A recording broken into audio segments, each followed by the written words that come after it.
Hello, my name is Wayne Alexander, and today we're going to be looking at multiple forms in CRM 2011. Now, multiple forms is a new functionality that's only available in the 2011 system, and it's designed to give sysadmin or developers the ability to create different forms for users based on their security roles or what they do within the company.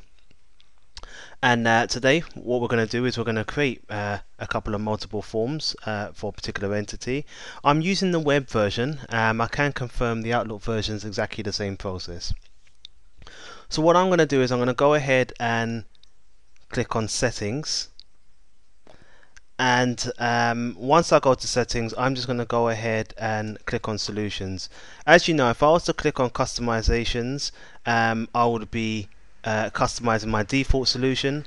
What I'm actually going to do is click on Solutions, and I'm going to use a solution that I prepared earlier called Solution 1. So I'm just going to double click and open that up. And I'm going to choose accounts as the entities I'm going to create multiple forms for. So if I was just go ahead on the left hand side here and go to accounts and select forms, I've cheated slightly because what I've done was I've already created two forms, one called sales forms and one called trainee forms. Now, the whole idea of the sales form is this is for salespersons, so when they log into the system, they will only see the vital information they need to see on an account entity. It's exactly the same thing on the trainee forms. So any new employees that come into the organization, they've got a special form that they look at when they click on accounts. Information main is the main form. That's the default form that everyone sees when they log into the system.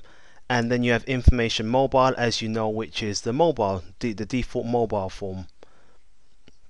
Okay, so what I'm going to do is I'm just going to go ahead and click on new, and I've got my option to choose between whether I want to create a new main form or a mobile form. I'm going to go ahead and select main form. And when I do, what the system will do, it would open up my account entity form. Okay, so for this example, all I'm going to do is I'm going to take away a few options from here. So let's get rid of addresses. Let's say that it's not relevant for this particular form that we're creating. Description's gone as well. As a matter of fact, what we'll do is we'll get rid of everything on the form. Marketing information.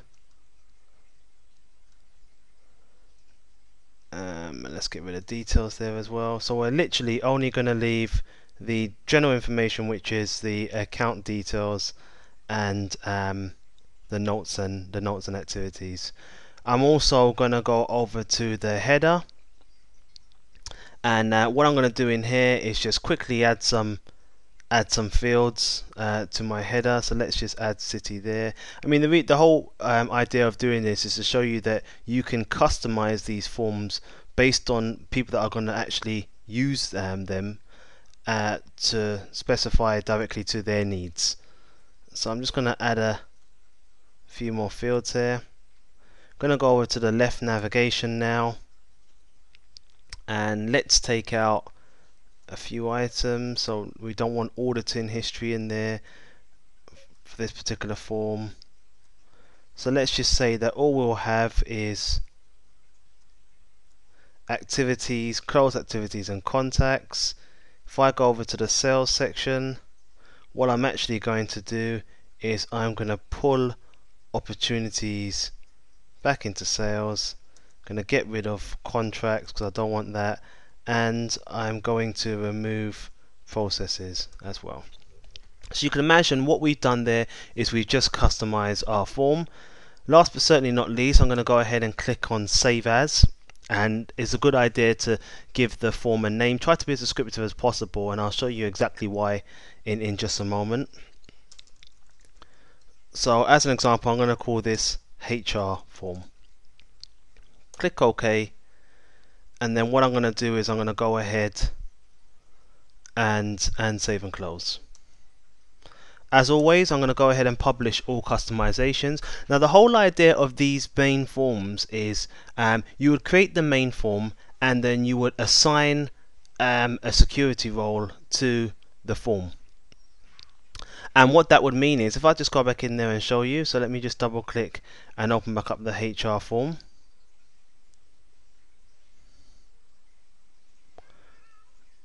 There you go. I can go ahead and assign a security role to the form, and what the system would automatically do is it would say, okay, whoever has that particular security role, they'll be able to see this form. Now you'll notice by default, whenever you create a new form, sysadmin and system customizer automatically get to see these forms. And I'm going to show you exactly what happens. So I've already published my customizations. If I was to go back to sales now, and if I was to click on accounts in the left navigation here, I'm going to just double click and open up party favors. Now this is the big difference. You'll notice that because I'm logged into system admin, there's actually an arrow at the top of the left hand corner of the screen here where it says sales form, and I could actually click on the drop down and select the form that I want to see. Now the reason why I can do this is because I'm sysadmin and I have the ability to see all forms, and you'll notice that as I flick between the forms, the information in the form changes dependent on what I customize it to be. So it's just giving me the ability, and it really is amazing because it means that people from different departments could log onto the CRM system, and as far as they're concerned, it's a completely different system to what someone else can see in another department. And there you go. Last but not least, just go through HR form, and all that information's there. Let's go ahead and click save and close. Fantastic. So I just showed you how to create a new form for an entity, and also you can assign a security role to that. If you're sysadmin, you'll automatically be able to see all the forms within the CRM system. Okay, thank you.